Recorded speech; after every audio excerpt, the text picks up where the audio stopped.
नमस्कार मित्रांनो, आजच्या या व्हिडिओमध्ये आपण पाहणार आहे TRTI थ्रू ज्या मुलांचं सिलेक्शन झालेलं आहे आणि त्यांनी आता प्रेफरन्स लिंक आहे तर त्या ठिकाणी प्रेफरन्स आहे तर ते सबमिट केलेले आहे। संस्था निवड आहे तर ती जवळजवळ सर्व मुलांची त्या ठिकाणी सबमिट करून झालेलं आहे आणि त्यानंतर आता आपल्याला जे अकॅडमी अलॉटमेंट आहे तर ते मिळणार आहे।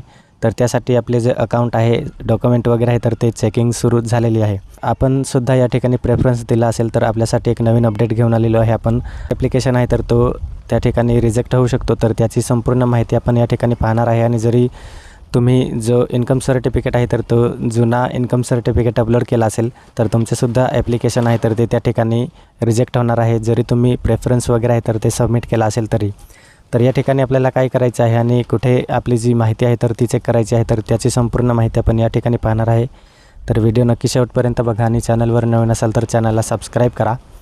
तर या ठिकाणी आपण जी TRTIची ऑफिशियल वेबसाईट आहे त्या ठिकाणी आपण आपले जे अकाउंट आहे तर ते लॉग इन केले आहे। यामध्ये आपण या ठिकाणी पाहू शकतो जो प्रेफरन्स आहे तर तो या ठिकाणी कंप्लीट झालेला आहे देऊन, आणि तरीसुद्धा जे डॉक्युमेंट स्टेटस आहे व्हेरिफिकेशनमध्ये तर त्या ठिकाणी रिजेक्ट म्हणून जो स्टेटस आहे तर तो आलेला आहे। आणि रिजेक्शन जे आहे तर ते रिजेक्ट झालेलं आहे, तर ते कशामुळे झालेलं आहे तर त्याचे रिझन आपण या ठिकाणी पाहू शकतो। आपल्याला इन्कम सर्टिफिकेट मिसिंग किंवा अदरचा जो रिझन आहे तर तो दिलेला आहे। तर या ठिकाणी आपल्याला जे रिझन आहे तर ते आपण त्या ठिकाणी पाहू शकतो। व्ह्यू अदर रिझन या ऑप्शनवरती क्लिक केल्यावर आपल्याला अशा पद्धतीचे जे रिझन आहे तर ते पाहायला मिळणार आहे। अदर रिझनमध्ये current year income certificate is needed असा ऑप्शन दिलेला आहे आपल्याला।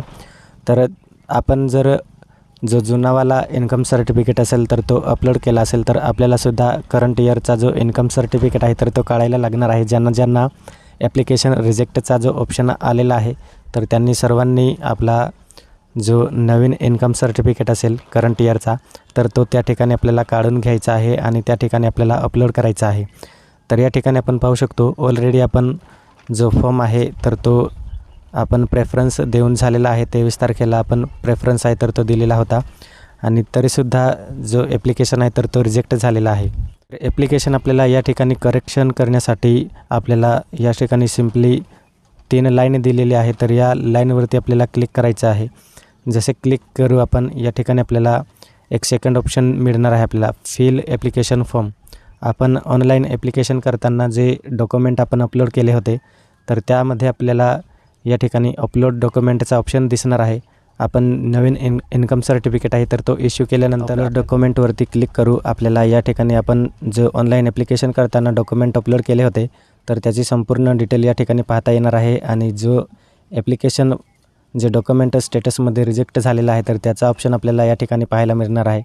अदर सर्टिफिकेटमध्ये आपल्याला जो इन्कम सर्टिफिकेट आहे तर तो या ठिकाणी आपल्याला चूज फाईल या ऑप्शनवरती क्लिक करून आपल्याला सिम्पली जो नवीन इन्कम सर्टिफिकेट आपण इश्यू करणार आहे तर तो या ठिकाणी अपलोड करायचा आहे। आणि त्यानंतर आपल्याला जो फॉर्म आहे तर तो या ठिकाणी सेव्ह अँड नेक्स्ट जो ऑप्शन आहे तर त्यावरती क्लिक करून आपल्याला सेव्ह करायचा आहे। अपलोड करू त्या ठिकाणी आपली जी प्रोफाईल आहे तर ती या ठिकाणी परत जी पेंडिंगमध्ये जाणार आहे, पेंडिंगमध्ये म्हणजेच त्या ठिकाणी रिव्ह्यूमध्ये जाणार आहे। रिव्ह्यूमध्ये गेल्यावरती संपूर्ण डॉक्युमेंट जर बरोबर असेल तर त्या ठिकाणी जे आपला रिजेक्टेड क्युरी होती तर ती त्या ठिकाणी सॉल्व्ह होणार आहे। आणि त्यानंतर तुम्हाला जी अकॅडमी प्रेफरन्स आहे तर ती त्या ठिकाणी अकॅडमी संस्था आहे तर ती अलॉटमेंट होऊन मिळणार आहे।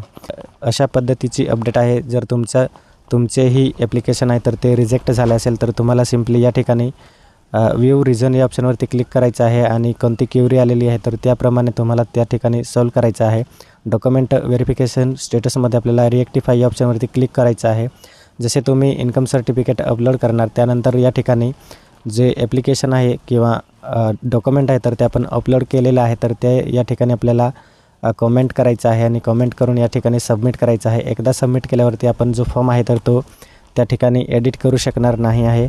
तर त्यासाठी जे डॉक्युमेंट आपल्याला सांगण्यात येणार आहे रिझनमध्ये तर ते त्या ठिकाणी व्यवस्थित अपलोड करायचं आहे आणि त्यानंतरच जो फॉर्म आहे तर तो सबमिट करायचा आहे।